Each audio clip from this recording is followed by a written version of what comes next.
मैं नरेंद्र सिंह आज आपके सामने कविता विभाग का पाठ 2 राम लक्ष्मण परशुराम संवाद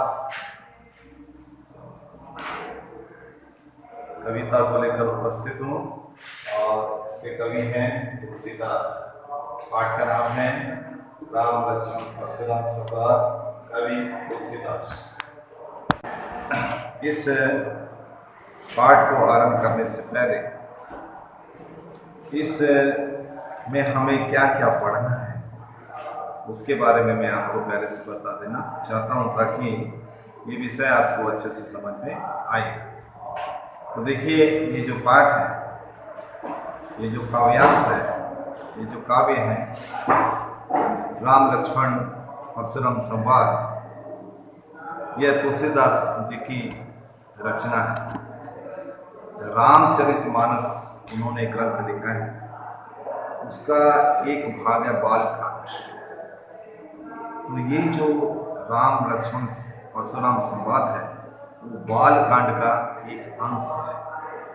इस अंश में सीता संवर में श्री रामचंद्र द्वारा शिव धनुष, इस अंश में सीता स्वयंवर में श्री रामचंद्र द्वारा शिव धनुष भंग किए जाने के पश्चात परशुराम क्रोधित अवस्था में राजा जनक के दरबार में आते हैं।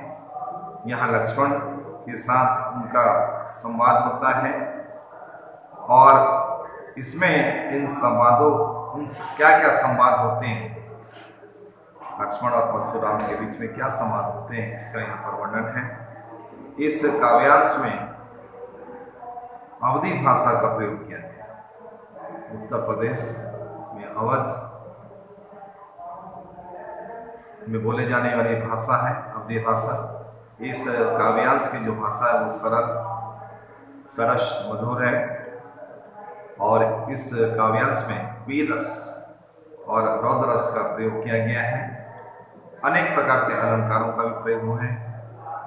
तो रामचरितमानस की ये जो राम लक्ष्मण परशुराम, तो तुलसीदास द्वारा रचित रामचरितमानस ग्रंथ के ये बालकांड से ये अंश लिया गया है और इसमें राम लक्ष्मण परशुराम संवाद हुआ है। रामचरितमानस की जो ये चौपाई है, दोहा है, छंद है, ये इसको पढ़ने का एक पारंपरिक ढंग है। आपने टेलीविजन में और रामलीला में, राम कथा नाटक में, कैसेट में सुना होगा कि तुलसीदास द्वारा रचित रामचरितमानस में जो चौपाइयाँ दी गई हैं या दोहे दिए गए हैं, इसको खास अंदाज में पढ़ा जाता है। इसको पढ़ने का एक विशेष तरीका है। उसी तरीके से अगर पढ़ा जाए तो उसमें रस आता है और ये चीज़ आपको टेलीविज़न में देखने को मिलेगी और रामलीला में भी आपको ये चौपाइयाँ पढ़ने के लिए मिलेंगी, सुनने के लिए मिलेंगी, कैसेट वगैरह में भी ये सब आपको उपलब्ध है। तो राम लक्ष्मण परशुराम संवाद तुलसीदास द्वारा रचित रामचरितमानस ग्रंथ से अवतरित है। उन्होंने रामचरितमानस की रचना अवधी भाषा में की है और इन चौपाइयों में, इन दोहों में, इन छंदों में अवधी भाषा का प्रयोग हुआ है। तो आइए सबसे पहले मैं आपको इसका परिचय बताता हूँ कि ये जो संवाद है इसमें क्या क्या बात कही गई है और इसका मुख्य विषय क्या है। देखिए, इसमें सबसे पहले परशुराम के बारे में आपको जानना जरूरी है।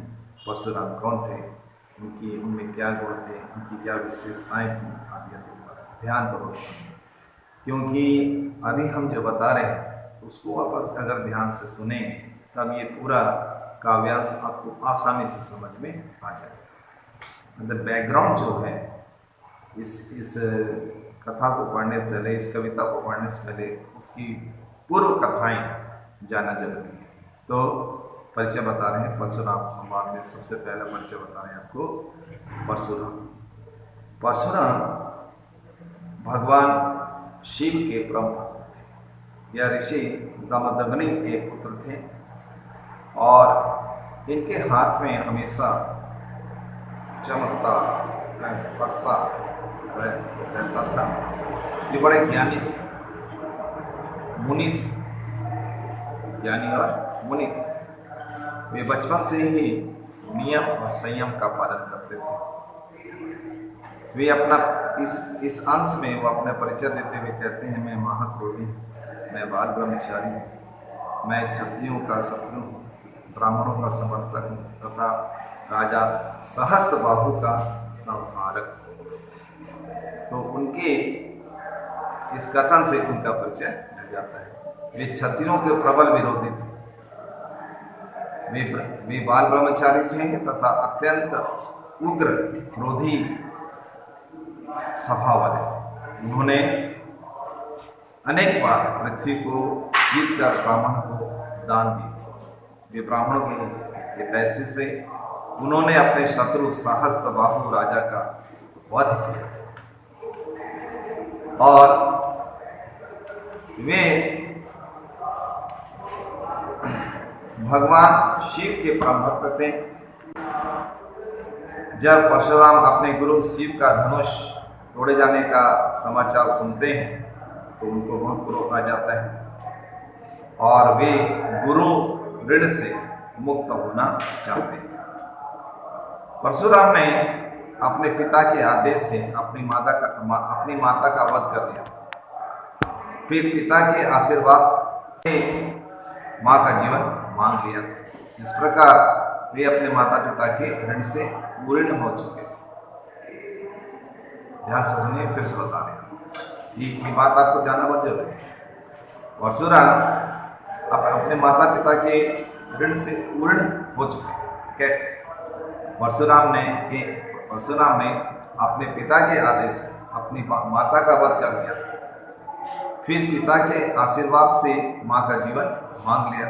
इस प्रकार वो माता पिता के ऋण से मुक्त हो गए, परंतु गुरु के ऋण से मुक्त नहीं हुए। भगवान शिव के परम भक्त थे और राम के द्वारा जब उनके शिव के धनुष को तोड़ दिया गया तो वे क्रोधित होते और वो आप उस व्यक्ति को मारकर गुरु के ऋण से पूर्ण होना चाहते थे। तो परशुराम के बाद अब दूसरा पात्र है इसमें विश्वामित्र और राम। विश्वामित्र भगवान राम और लक्ष्मण के गुरु। राम दशरथ के पुत्र थे और लक्ष्मण के बड़े भाई थे। सीता स्वयंवर में विश्वामित्र राम और लक्ष्मण के साथ आते हैं। राम और विश्वामित्र दोनों के स्वभाव में बहुत सारी समानताएं हैं। राम और विश्वामित्र कोमल, शांत, शीलवान, धैर्यवान, विनम्र, सत्यप्रिय और शांत थे। श्री राम स्वयं को परशुराम का दास कहते, यह उनकी महानता का परिचय है। विश्वामित्र भी शांति के दूत थे। जब परशुराम बहुत क्रोधित होते हैं तो विश्वामित्र ही उन्हें समझाते हैं कि साधु लोग बालकों के दोष को ध्यान नहीं देते हैं, अतः बालक लक्ष्मण का क्रोध लक्ष्मण का अपराध क्षमा करें। राम के मन में अपने से बड़ों और गुरुजनों के प्रति सम्मान और श्रद्धा की भावना है। वे जल के समान शीतल हैं और अपनी मर्यादा का पालन करते हैं। अच्छा, अब है लक्ष्मण राजा दशरथ के पुत्र हैं, श्री राम के भाई हैं और उर्मिला के पति। वे स्वभाव से साहसी, निर्भीक, निडर, उग्र, वाक चातुर्य हैं उनकी जुबान बहुत तेज चलती है। वे अपने व्यंग वचनों से परशुराम को क्रोधित कर देते हैं। लक्ष्मण के व्यंग वचनों से, कठोर वचनों को सुनकर परशुराम भड़क उठते हैं। लक्ष्मण बार बार परशुराम को चुनौती देते हैं, युद्ध के लिए उकसाते हैं, उनका उपहास करते हैं, उनका अपमान करते हैं। लक्ष्मण के कड़वे वचन से परशुराम क्रोधित होते हैं। लक्ष्मण के वचनों से लक्ष्मण के वचन उनको चुभ जाते हैं। तो इस प्रकार हम लक्ष्मण के का परिचय प्राप्त करते हैं। और लक्ष्मण के अनुसार जो सच्चे वीर होते हैं, सूरवीर, जो सच्चे सूरवीर होते हैं, उनकी विशेषता भी बताई। परशुराम को सच्चे सूरवीर की विशेषता बताते हुए कहते हैं कि जो सच्चा सूरवीर होता है वे अपने मुंह से अपनी वीरता का बखान नहीं करता। सच्चा सूरवीर धैर्यवान और क्रोध रहित होता है। लक्ष्मण बोलते हैं सच्चा वीर योद्धा होता है और कभी भी अपशब्द नहीं होता। अपशब्द मतलब गाली नहीं देता। सच्चा सूरवीर जो होता है यो युद्ध के मैदान में अपनी वीरता दिखाता है। इस प्रकार ये कुछ सामान्य परिचय है। और इस परिचय के बाद मैं आपको सार संक्षेप में इस कविता में हमें क्या क्या पढ़ना है उसके बारे में बताने जा रहा हूँ। आप ध्यानपूर्वक सुनिए। राम लक्ष्मण परशुराम संवाद नामक ये जो अंश है, काव्यांश, तुलसीदास द्वारा रचित रामचरितमानस के बालकांड से लिया गया है। राजा जनक के दरबार में सीता स्वयंवर, ये सभी राजा महाराजा उपस्थित हैं। श्री राम स्वयंवर की शर्त पूरी करते हैं और शिव धनुष को तोड़ देते हैं। इस शिव धनुष के टूटने से ऋषि परशुराम नाराज हो जाते हैं। जब उनको ये समाचार मिलता है परशुराम, तो वे बहुत क्रोधित होते हैं और सभा स्थल में पहुंच जाते हैं। टूटे धनुष को देखकर उनकी क्रोध की सीमा नहीं रहती है। उन्होंने ललकारते हुए कहा, जिसने भी शिव धनुष तोड़ा है वह शस्त्र भाव के समान मेरा शत्रु है। श्री राम अपने मधुर वचनों के द्वारा परशुराम को शांत करने का प्रयास करते हैं, किंतु लक्ष्मण के व्यंग्य वचनों से उनका क्रोध और ज्यादा बढ़ जाता है। लक्ष्मण उनसे कहते हैं, ऐसे बहुत से धनुष हमने बचपन में तोड़े, तब तो आपने क्रोध नहीं किया। यह सुनकर वे लक्ष्मण का वध करने के लिए तैयार हो जाते हैं। लक्ष्मण परशुराम की क्रोध को व्यर्थ बताते हुए कहते हैं कि राम ने धनुष को छुआ भर और वो टूट गया, इसमें राम का क्या दोष। जब परशुराम ने लक्ष्मण को मारने के लिए फरसा उठाया तो लक्ष्मण ने कहा, आप फूट मारकर पहाड़ उड़ाना चाहते हैं। मैं कोई कुंभड़ या बतिया नहीं जो तर्जनी देकर मर जाऊंगा। इन वचनों को सुनकर परशुराम ने विश्वामित्र से कहा कि यह बालक वध के योग्य है, तुम इसे रोक लो, समझा लो, अन्यथा असमय यह काल के मुंह में चला जाएगा, मेरा शिकार हो जाएगा। मैं तो आपके संकोच के कारण, आपके कारण से इसे मार नहीं रहा हूँ, नहीं तो कब का मैं इसे फरसे से काट दिया होता और गुरु ऋण से मुक्त हो गया होता। परशुराम की ये बातें सुनकर विश्वामित्र मन में मुस्कुराते हैं। लक्ष्मण ने परशुराम को उकसाते हुए कहा, माता पिता के ऋण से तो आप अच्छी तरह से पूर्ण हो गए हैं, अब गुरु ऋण आपका बाकी है, वह हमें चुकाना है। किसी हिसाब करने वाले को बुला लिए, अभी वो हिसाब पूरा हो जाएगा। इतना सुनते ही परशुराम ने अपना फरसा लक्ष्मण को मारने के लिए उठा लिया। इससे सभा में हाहाकार मच गया। तब यह देखकर श्री राम ने इशारा करके लक्ष्मण को शांत रहने के लिए कहते हैं और वे परशुराम से भी मधुर वचन कहते हैं, जिससे सुनकर परशुराम का क्रोध शांत हो जाता है। सार संक्षेप में ये सब हम इसमें देखेंगे। तो आओ, सबसे पहले मैं आपको पहली चौपाई पढ़ के सुनाता हूँ और उसके बाद उसका कठिन शब्द और उसका सरल अर्थ बताने का प्रयास करता हूँ, आप ध्यानपूर्वक सुनिए। नाथ शंभुधनु भंजनहारा, वही है क्यों एक दास तुम्हारा। आयेशु कहा कई है किन मोही, सुनी रिसाए बोले मुनि कोई।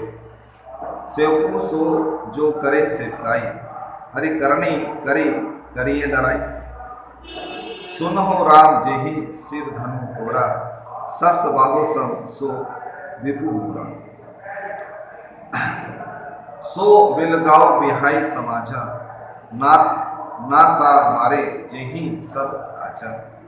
सुने मधु मुनि बचन लखन मुस्काने, बोले परसुद धरी अवमाने। बहु धनु ही तोरी नरिकाई, कभु न असी दृश किन्हीं गोसाई। यही धनु पर ममता की हेतु, सुनी रिसाई कह हेतु। इस प्रकार आगे दोहा। रे रे निप बालक काल बस मूरत कोहे ना संभाल, धनो ही समय त्रिपुरा त्रिपुरा रे धनु विदित सकल संसार। तो चौपाई के बाद नीचे 2 लाइन का दोहा है। तो प्रस्तुत का व्यास तुलसीदास द्वारा रचित रामचरितमानस के बालकांड से अवतरित है और इसमें राम लक्ष्मण संवाद का वर्णन है। तो यहाँ दृश्य क्या है? दृश्य ये है कि श्री राम के द्वारा शिव धनुष को तोड़ दिया गया है। परशुराम ने जी ये जब समाचार सुना तो वो क्रोधित अवस्था में सभागार में पहुँचते हैं और गरजते हैं। वे शिव धनुष को तोड़ने वाले को दंड देना चाहते हैं और उसे अपमानित करके इस सभा से बाहर कर देना चाहते हैं। परशुराम को गुस्से से आग बबूला होता देखकर रामचंद्र उनसे कहते हैं, हे नाथ, धनुष को तोड़ने वाला अवश्य ही आपका कोई दास है। यहाँ पर श्री राम की विनम्रता देखिए, कोमलता देखिए, क्या बोल रहे हैं। वो अपने आप को परशुराम का दास बोल रहे, कितनी बड़ी बात है। ये उनकी नम्रता विमलता को दर्शाता है। श्री राम क्रोधित आग बबूले परशुराम को रामचंद्र कोमल वचनों में कहते हैं, धनुष को तोड़ने वाला अवश्य आपका कोई दास है, मेरे लिए क्या है। राम के विनय भरे शब्दों को सुनकर स्वभाव से महाक्रोधी मुनि परशुराम बोले, तुम स्वयं को सेवक कहते हैं। सेवक तो वह होता है जो सेवा करता है। तुमने तो दुश्मन का काम किया, शत्रुता का कार्य किया है, दुश्मनी बोल ली है। जिससे इस धनुष का तोड़ा, जिसने इस धनुष को तोड़ा है वह सहस्त्रबाहु के साथ मेरा प्रभु शत्रु। सहस्त्रबाहु एक राजा था जिसका वध परशुराम ने किया। तो वो होता है जिसने ये धनुष तोड़ा है वह सहस्त्रबाहु के समान मेरा प्रबल शत्रु है, इसलिए उसे इस सभा से अलग कर दिया जाए, बाहर निकाल दिया जाए, अन्यथा उपस्थित सभी राजा मेरे द्वारा मार दिए जाएंगे। मुनि परशुराम के ऐसे अहंकार से भरे, क्रोध से भरे वचनों को सुनकर लक्ष्मण मुस्कुराने लगे। वे परशुराम को अपमानित करते हुए कहते हैं, हे गोसाई जी, आप इस धनुष के टूट जाने पर इतने क्रोधित क्यों हो गए। हे गोसाई, हे मुनिवर, आप इस धनुष के टूट जाने पर इतने क्रोधित क्यों हो रहे हैं। हमने तो बचपन में ऐसी बहुत सी धनुषियाँ तोड़ी हैं, तब तो आपने कोई क्रोध प्रकट नहीं किया, तब आप हम पर कोई क्रोधित नहीं हुए। फिर इस धनुष में आपकी इतनी ममता क्यों है। लक्ष्मण के मुख से ऐसी बातें सुनकर भृगुवंश के ध्वज परशुराम और ज्यादा क्रोधित हो गए, भड़क गए और बोले, हे राजा के बालक, दोहे में ये बात कही गई है, हे राजा के बालक, निश्चय है तू काल के वश हो गया, अभी तू संभल कर नहीं बोल रहा है। जिस शिव धनुष को संपूर्ण संसार जानता है, जिस शिव धनुष की विशेषता के बारे में, महानता के बारे में सारा संसार जानता है, उस धनुष की तुलना बचपन में खेले जाने वाले मामूली धनुष से कर रहा है, निश्चय ही तू मृत्यु के वश में हो रहा है। तो इस प्रकार लक्ष्मण को हमें जवाब देते हैं। तो यहाँ पर हम देखते हैं कि धनुष के टूट जाने पर अत्यंत क्रोधित परशुराम को राम के द्वारा शांत करने का प्रयास किया जा रहा है, मधुर वचन बोले जा रहे हैं। वो बोलते हैं कि इस धनुष को तोड़ने वाला आपका ही कोई दास है, मेरे लिए क्या आ गया है, मैं आपके सामने उपस्थित हूँ। राम के इन वचनों से उनकी विनय से, उनकी निर्भयता, उनकी सत्यता और उनकी विनम्रता का परिचय मिलता है। श्री राम के कोमल वचनों को सुनकर परशुराम बोले, तुम स्वयं को मेरा सेवक कैसे कहते? सेवक तो वह होता है जो सेवा करता है, तुम तो मेरे साथ शत्रु जैसे व्यवहार कर रहे हो और किए हो। लक्ष्मण ने परशुराम से कहा, हे मुनि, हमने बचपन में अनेक धनुषियां तोड़ी, तब किसी ने हम पर ऐसा क्रोध नहीं किया। आपकी इस धनुष पर विशेष ममता है, और क्यों है? परशुराम के अनुसार सेवक वह होता है जो सेवा कार्य करे, जो शत्रु का सेवा, जो सेवक होकर शत्रुता का व्यवहार करे, वो सेवक नहीं।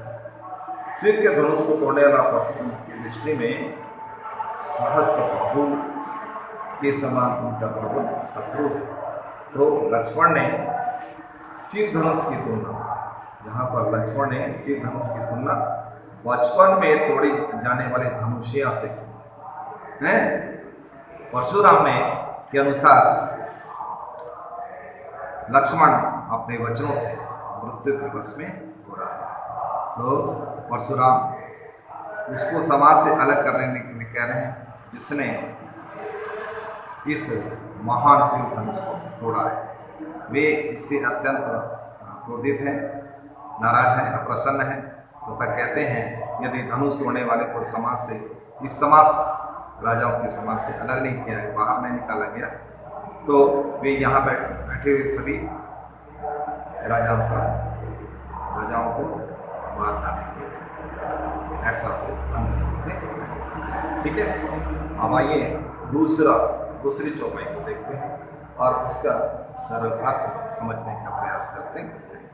तो ध्यान से सुनिए दूसरी चौपाई। लखन का हंसी हमरे जाना, सुनहु देर सब धनुष समाना। काछते लाभो जून धनु तोरे, देखा राम नयन के होरे। छुवत टूट रघुपत हूँ, ना दोषु मुनि बिन काज करिए कत दोषु। बोले चितै पशु की उरा, रे सठ सुने स्वभाव ना मोरा। बालकु बोले वधो नहीं वही, केवल मुनि चढ़ जा नहीं मोहि। बाल ब्रह्मचारी अति कोही, विदित क्षत्रिय कुल द्रोही। उज्जवल भूमि भूप बिन कीन्ही, विपल बार महिद्र दीनी। शस्त्र बाहुभुज चित निहारा, पशु विलोक महिप कुमारा। मातु पितु जनि सोच बस, करसी महिष किशोर गर्भन्ना अर्वक। दलन परशु मोर अति घोर। तो लक्ष्मण के वचनों को सुना। लक्ष्मण जब बोलते हैं कि बचपन में हमने ऐसे बहुत सारे धनुष तोड़े, तब तो आप नाराज नहीं हुए, तब तो कोई नाराज नहीं हुई। आखिर इस धनुष में ऐसी क्या विशेषता है, क्या बात है जिसके लिए आप नाराज हो रहे हैं? लक्ष्मण हंसते हुए कहते हैं कि हे मुनि, हे देव, सुनिए, हमारे लिए सभी मनुष्य, सभी धनुष एक समान।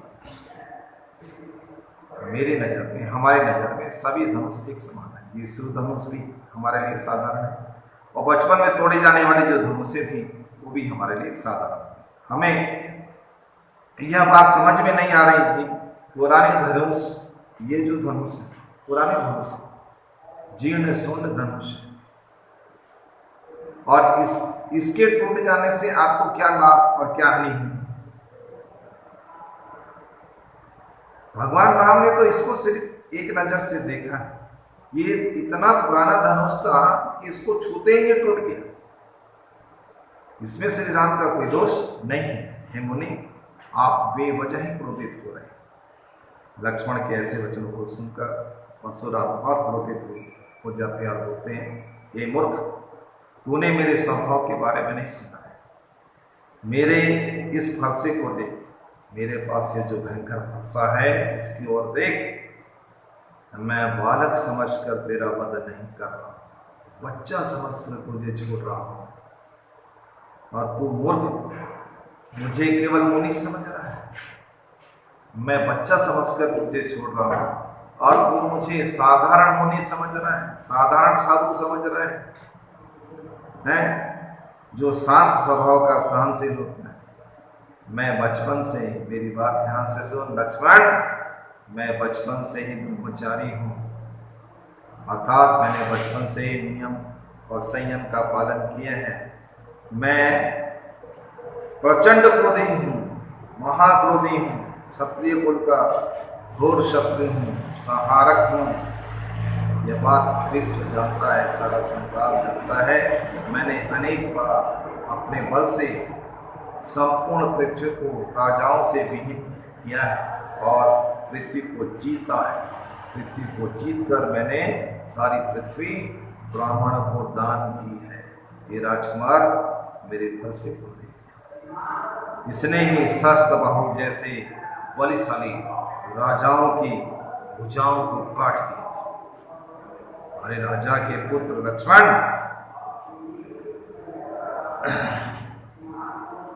अरे राजाओं के पुत्र लक्ष्मण, तुम मुझसे बहस करके अपने माता पिता को चिंता में क्यों डालते हो? मेरे को पता है तेरी मौत से तेरे माता पिता कितने दुखी हैं। तू मेरे से बहस करके अपने माता पिता की चिंता को बढ़ा रहा है। तू अपनी मौत को आमंत्रित कर, मेरे से बहस करके तू अपनी मृत्यु को बुला रहा है। मेरा ये फरसा बहुत भयंकर है, भयानक है, भीषण है। इसमें इतनी ताकत है, इतना बल है, इतना प्रभाव है कि माँ की गर्भ में पलने वाले बच्चे का भी ये नाश करने में सक्षम है। तो इस प्रकार यहाँ हम देखते हैं कि लक्ष्मण ने परशुराम से कहा कि हमारे लिए सभी धनुष एक समान हैं। पुराना धनुष तोड़ने में हमें कोई लाभ या हानि नहीं है। यह धनुष है, धनुष ही है, इतना पुराना है जिसको छूते ही टूट गया। मेरे भैया का इसमें कोई दोष नहीं है, अतः आप क्रोध न करो। परशुराम ने स्वयं को क्या बताया? बाल ब्रह्मचारी बताया, प्रचंड क्रोधी बताया, क्षत्रियों का परम शत्रु बताया, ब्राह्मणों का समर्थक बताया और सहस्त्र बाहु का सहारक बताया। यानी अपने मुंह से ही वो अपनी प्रशंसा करते हैं, अपनी तारीफ करते हैं, बड़ा बोलापन बोलते हैं। परशुराम लक्ष्मण को बालक समझकर उसका वध नहीं करना चाहते। परशुराम बाल ब्रह्मचारी हैं, अत्यंत क्रोधी हैं, इस बात को सारा संसार जानता है। परशुराम ने अपने भुजाओं के बल पर संपूर्ण पृथ्वी के राजाओं का अंत किया था। अनेक बार राजाओं को मारकर पृथ्वी जीतकर ब्राह्मणों को दान दी थी। उन्होंने अपने भुजाओं के बल पर सहस्त्र बाहु को मारकर अपने फरसे से उसकी भुजाओं को काट दिया था। परशुराम का फरसा इतना भयानक है, इतना प्रचंड है, इतना प्रभावशाली है कि वो माँ के गर्भ में पल रहे बच्चे पर विनाश करने में सक्षम है। ठीक है, अब हम तीसरा और ये अंतिम है। आज हम 3 बताएंगे, कल फिर 3 बताएंगे, हैं वो 6 है टोटल, तो हमने उसको 2 भाग में बांट दिया है। अंतिम और तीसरा चौपाई हम आपको बता, ध्यान से सुनिए। बिहसे लखन बोले मनु मृदुबानी, अहो मुनिश महाभट मानी, पुनि पुनि मोहि दिखाओ कुठारू, चाहत उड़ावत खुशी पहाड़। यहाँ उमड़वतिया को नाही, जे तर्जनी देखी मरि जाही, देखी कुठारू सरासन बाना, मैं कछु कहा सोई अभिमाना। मृगसुत समझी जनवो बरोकी, जे कुछ कहो सोई रिस रोकी। सुर महिसुर हरिजन हर गाई, हमरे कुल करना परना सुराई। बंधे पापू अपकीरत हारे, मार कहूँ मैं परिये तुम्हारे। कोटि पुलिस सम वचनो तुम्हारा, व्यर्थ धरहो बनो वान तुम्हारा। जो बिलोकी अनुचित कहो, क्षमो महामुनि धीर। सुनी सरोष भृगु वंश मणि, बोले गिरा गंभीर। तो परशुराम की कठोर वचनों को सुनकर लक्ष्मण हंसते हैं और हंसते हुए अपनी कोमल वाणी में कहते हैं, हे मुनिराज, हे मुनिवर परशुराम, आप तो महान योद्धा हैं, इस बात को हम मानते हैं। आप बार बार मुझे फरसा क्यों दिखा रहे हैं? इसका मतलब यह है कि आप फूंक मारकर पहाड़ उड़ाना चाहते हैं। फूंक मारने से पहाड़ उड़ जाता है। यहाँ पर कोई छुई मुई के समान निर्बल नहीं। छुई मुई का एक ऐसा पौधा होता है जिसको छूने से वो संकुचित हो जाता है। तो यहाँ पर कोई छुई मुई के समान निर्बल नहीं, मतलब मैं छुई मुई के समान निर्बल कमजोर नहीं, जो आपकी तर्जनी उंगली देखकर उमड़ा जाएंगे या मर जाएंगे। मैं आपकी इन बातों से डरने वाला नहीं। ये मुनि, आपके हाथों में कुल्हाड़ा तथा धनुष बाण, परशुराम हमेशा अपने हाथ में फरसा रखते थे और तीर धनुष। तो हे मुनि, आपके हाथ में फरसा है, आपके हाथ में धनुष देखकर मैंने अभिमान पूर्वक कुछ कह दिया। मुझे लगा कि आपके समान कोई वीर योद्धा है। आपको देखकर मेरे को ऐसा लगा कि आप वीर योद्धा हैं, तभी तो आपके पास फरसा है, आपके पास धनुष है, आपके पास तीर। मैं आपको क्या समझ रहा था? वीर योद्धा समझ रहा। हे भृगु ऋषि का पुत्र, आप भृगु ऋषि के पुत्र हैं। आप ब्राह्मण हैं, आपने जनेऊ पहना हुआ है। आपके द्वारा कहा गया सब कुछ मैंने सहन कर लिया है और अपने कुल को रोक लिया है। हे मुनिवर, अपने कुल की परंपरा है। हे मुनिवर, हमारे कुल की कुछ परंपरा है। लक्ष्मण जी कहते हैं परशुराम से, हम क्षत्रिय देवता ब्राह्मण भक्त को, भगवान के भक्त को और गाय पर अपनी वीरता नहीं दिखा। हमारे कुल का नियम है, हम क्षत्रिय देवता पर, ब्राह्मण पर, भक्त भगवान के भक्त और गाय पर वीरता नहीं दिखा। बता तो हम नहीं मानते। आप ब्राह्मण हैं, आप ब्राह्मण हैं, आप श्रेष्ठ हैं, समाज में आपका बड़ा आदर है, सम्मान है। और जो भगवान के भक्त होते हैं और गाय पर हम अपने तो नहीं मानते। आप तो ब्राह्मण हैं, यदि मुझसे आपका वध हो जाए तो मुझे पाप लगेगा, और यदि मैं आपसे हार गया तो मुझे अपयश मिलेगा। अतः यदि आप मुझे मार दें तो मैं आपके चरणों में पड़ा ही रहूँगा। हे मुनिराज, आपके मुख से निकले हुए शब्द कठोर वज्र के समान। वज्र एक बहुत बड़ा हथियार है, दुनिया का सबसे बड़ा हथियार है। आपके जो वचन हैं वो कठोर वज्र के समान हैं। हथियार के समान हैं। आप बेकार में फरसा पकड़ें, बेकार में धनुष बाण पकड़ें, इसको पकड़ने की क्या दरकार है? आपके वचन ही बहुत बड़ा हथियार है, वज्र के समान, दुनिया का सबसे बड़ा हथियार है। आपको धनुष पाठ और प्रस्ताव पढ़ने की जरूरत ही नहीं। इसीलिए इन्हें देखकर यदि मैंने आपसे कुछ अनुचित कह दिया है तो धैर्यवान मुनिवर आप मुझे क्षमा करें। तो इस प्रकार लक्ष्मण के ऐसे व्यंग वचनों को सुनकर भृगुवंश रत्न मुनि परशुराम क्रोधित होकर गंभीर हो जाते हैं और उसके प्रश्नों का उत्तर देने के लिए तैयार हो जाते हैं। तो यहाँ पर हमने देखा तीसरा और अंतिम में हमने देखा कि परशुराम अत्यधिक क्रोधी और बड़भोले स्वभाव के, बड़भोलापन उनका स्वभाव है। वे अपने क्रोध को अनेक उदाहरण के द्वारा लक्ष्मण को डराना चाहते हैं।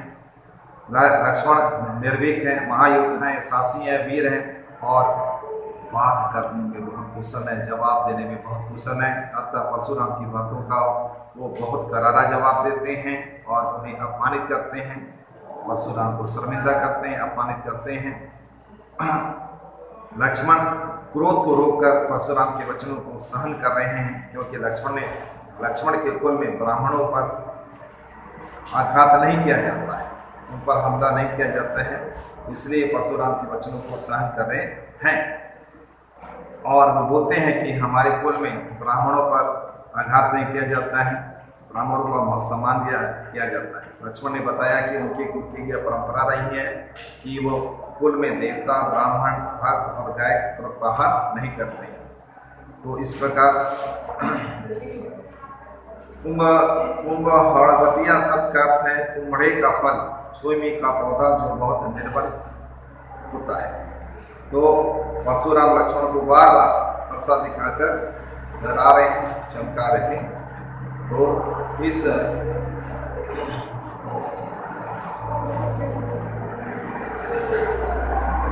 काव्यांश के बाद चौथा, पांचवा और छठवां हम कल बताएंगे। आज हम इतना बताएंगे, जितना हमने आपको बताया है उसको आपके पास जो भी गाइड हो, चाहे वो गोल्डन गाइड है, चाहे वो आपके पास ऑल-इन-वन है या और कोई, इसमें से उसका अर्थ पढ़िए और उसको समझने का प्रयास कीजिए। एक बार, दो बार, तीन बार मीनिंग, काव्यांश के अर्थ आपको हर बात समझ में आएगा। अगर कुछ समझ में नहीं आए, जब इसको खुलेगा तब अपनी समस्या का समाधान आप समझ सकते हैं। हमने सरल से सरल शब्दों में इस काव्यांश को समझाने का, चौपाई को समझाने का, बताने का प्रयास किया है। आप थोड़ा मेहनत कीजिए, हमारी मेहनत के बाद आप भी थोड़ा मेहनत करेंगे तो निश्चित आप समझ जाएंगे। 1 से लेकर 10, एक प्रश्न से लेकर 10 प्रश्नों के उत्तर आपको लिखने हैं। आप चाहे तो गाइड से मदद लेकर हिंदी नोटबुक में प्रश्नों को लिखिए और इसको जब खुलेगा तब हम उसकी जांच करेंगे।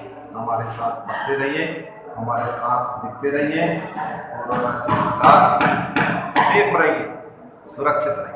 धन्यवाद।